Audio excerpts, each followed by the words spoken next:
Hello there, gamers. Just giving a quick early impressions review on Crimson Desert.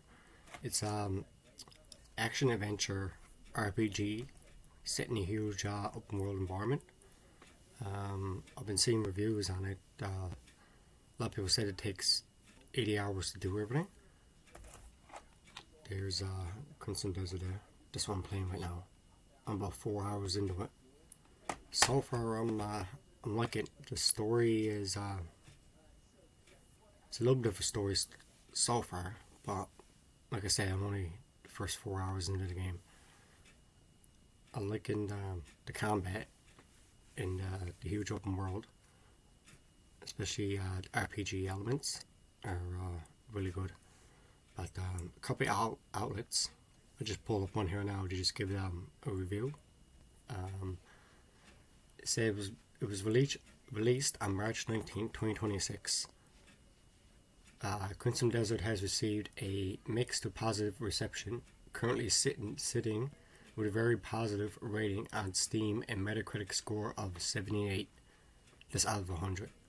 So I mean, it's not too bad. While its ambitious, hyper-realistic open world and expressive combat are widely praised, critics have heavily criticized its convoluted controls, underbaked narrative, and initial lack of basic quality of life features. Now, I haven't had any of those problems in the game, because I know I'm watching some gameplay and a couple outlets. They had a lot of bugs and glitches and everything. I haven't come across any of that yet, but I mean, I'm only 4 hours into it. But while I played it so far, I'm really liking it. I think it deserves more than a 78 on Metacritic. If it was me, I would give it at least an 86, 87. I don't know why I got so much of a low rating, but that's IGN for you. They always puts out bad ratings on games. I think there was a game I was playing there about a year ago. To give it a 6 out of 10, which I don't think it deserved a 6 out of 10. It deserved way higher than that.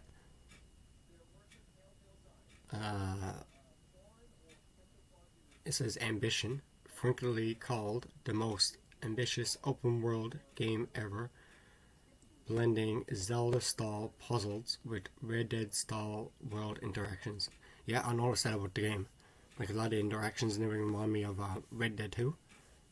And like the puzzles, there's so many puzzles in the game. Oh my god, I was getting overwhelmed with the puzzles. But yeah, I'm liking it. It says right here, personal and technical issues on PC. The game is visually glorious but extremely demanding. It is currently considered unplayable on Steam Deck. In Intel Arc GPU's PS4 Pro performance is reportedly rock solid at 4K 30 frames per second, while the base PS5 version struggles more with consistency. Now, I've been playing on the base PS5, but I haven't struggled with the game. There has been no glitches, no bugs, and nothing like that, so I don't know what IGN is saying. You can't always go by the reviews. You actually got to play the game yourself and, you know, experience everything that is that the game has to offer.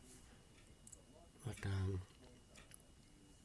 and what's great about this game too is pay the price for the game, but there's not gonna be no microtransaction like that. Everything's gonna be free. You're gonna have free updates and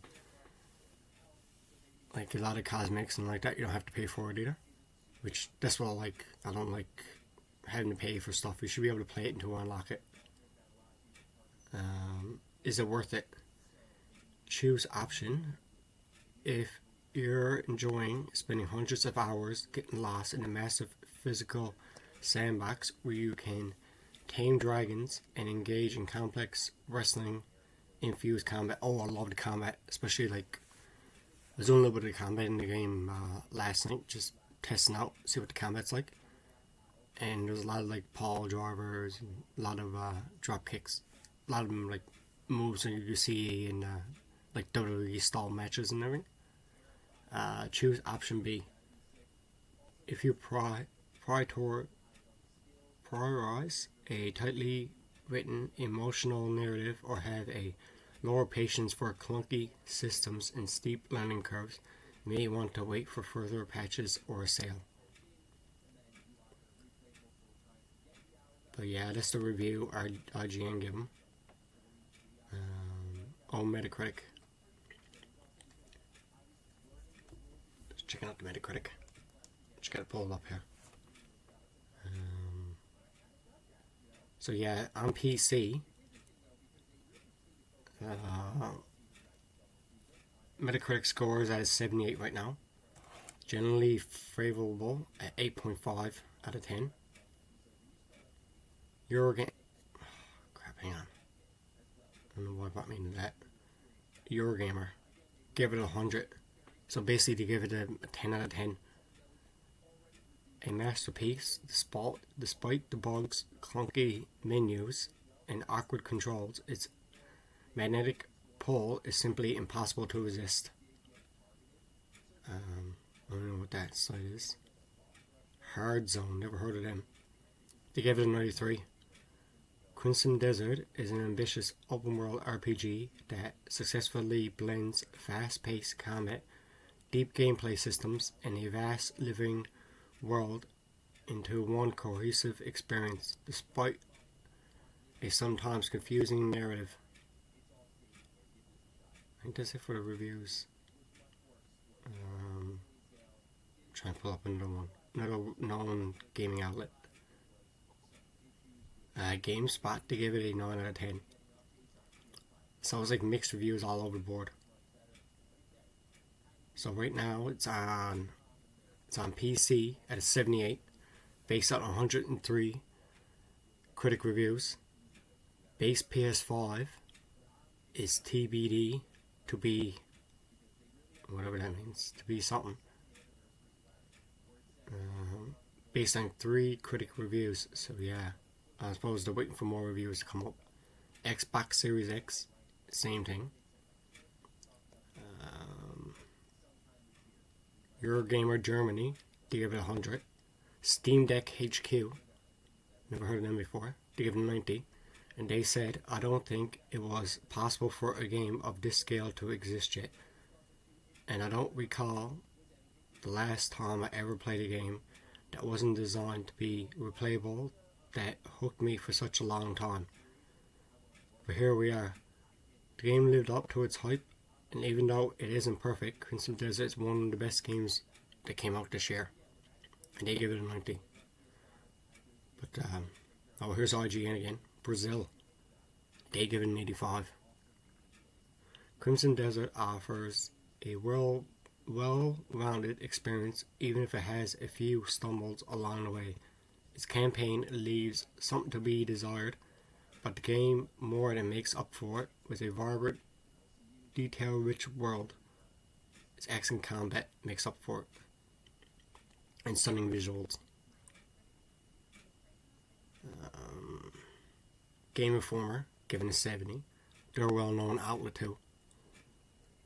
They used to, I think they brought it back again, but I remember they used to work with GameStop to publish their magazines. But then whatever happened, there about 3 years ago, they cut ties with Game Informer and didn't want to publish their magazines anymore. So a small indie company bought them up and they're re-releasing the magazines again, which I think is pretty cool. You don't get that kind of media anymore. Like, they actually look through magazines, see reviews, and I remember back in the day, the old Nintendo Power magazines, they were awesome. It's just that more companies need to do that. Critical hit, 45. Jeez, that's pretty low. That's really low. That's the lowest I've seen someone based game at 45 out of 100. Crimson Desert draws attention for its ambitious open-world adventure proposal, but the experience ultimately failed short of expectations. The game features a confusing narrative with uninteresting characters and missions that feel like generic MMO tasks. Speaking of MMO, that's the first. Well, this is the second game they put out. The game they put out before this was Black Desert Online. That was a huge MMO. Basically, what an MMO was just it's like Diablo style kind of game, and it's always online. I'm glad they did a second one with a story in it. But talking about how huge the open world is, I had to go do a quest, but I got sidetracked for about at least a half hour to an hour. I can see why it would take 80 hours. But I'm going to give my final review right now from what I played of it so far. Like I said, I'm only 4 hours into it. But if it was me, I would give a rating an 8 out of 10. Like, it's not like one of the best games ever, but it's probably the best game of 2026 so far. I highly recommend it. Like I said, guys, I did this is a small little review on Crimson Desert. Like I said, I'm only 4 hours into it. But look forward to more gameplay gonna be putting up on my channel now in the next few days. And until next time, guys.